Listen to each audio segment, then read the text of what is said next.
আজকে নিয়ে এসেছি একটি অসাধারণ রেসিপি নিয়ে, ধনিয়া পাতার পরোটা। এর জন্য লাগছে, আমি মোটামুটি 200 গ্রাম মতো ধনিয়া পাতা নিয়েছি, একদম টাটকা বেটে নিয়েছি। 2টো কাঁচা লঙ্কা বেটে নিয়েছি, এই কাঁচা লঙ্কা আলাদা করে, আর আদাটা ভালো করে থেতো করে নিয়েছি বা গ্রেট করে নিতে হবে। এবার হাফ চামচ মতো গোলমরিচের গুঁড়ো এবং স্বাদ অনুসারে লবণ। আর আমি এখানে নিয়েছি আটা, এগুলো সব শুদ্ধ একসাথে মেখে নিয়েছি। আর কিছু ধনিয়া পাতা গোটাই দিয়েছি কুচিয়ে। আমি এখানে মোটামুটি 18খানা আমি লেচি কেটেছিলাম, কয়েকটা আগেই করে রেখেছিলাম, আর বাকি কয়েকটা বেশ বড় বড় লেচি করে রেখেছি। মোটামুটি আমি সেঁকে নিয়েছি। এটা আমি গোল পরোটা বানিয়েছি, তিকোন বানাবো কয়েকটা। গোল আগে প্রথমে সেঁকে নিলাম, সেঁকে নেওয়ার পর তারপরে অল্প অল্প তেল করে, মানে তেল দিয়ে এটা ভেজে নিতে হবে।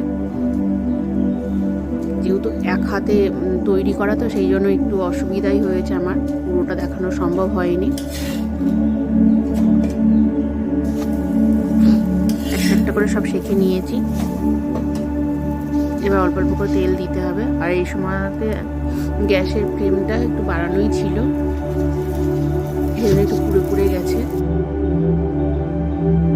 আর শীত মানে ধনিয়া পাতা, যদিও এখন 12 মাসই ধনিয়া পাতা পাওয়া যায়, তবে শীতকালে যে ফ্লেভারটা পাওয়া যায় সেটা অন্য সময় কিনলে পরে অতটা কিন্তু ভালো পাওয়া যায় না। তাই শীতকালে এই রেসিপিটি অবশ্যই বানিয়ে খেয়ে দেখতে পারেন।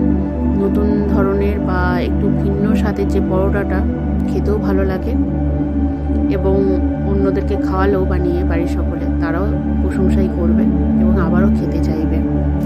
আমার একটু সত্যি করে পুড়ে গেছে এক হাতে বলে সমস্যা হচ্ছে, তা হালকা হালকা সাদা তেল দিয়ে আমি ভেজে নিয়েছি একটা একটা করে।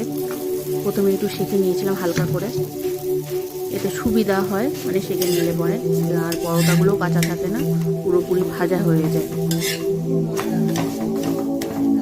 উল্টে পাল্টে ভালো করে ভেজে নিতে হবে। নেক্সট কোনো ভিডিওতে দেখা হচ্ছে আবারও। আর যারা পাশে থাকতে চান অবশ্যই সাবস্ক্রাইব করুন, শেয়ার করুন, কমেন্ট করুন। অবশ্যই নিজেরা বানাবেন, আর শীতের মরশুমে এটা না বানালেই পুরো মিস। আর কমেন্ট করতে ভুলবেন না, আগে বানাবেন, কেমন হয়েছে সেটা জানাতে ভুলবেন না। সো টাটা, আবারও দেখা হচ্ছে নেক্সট কোনো ভিডিওতে।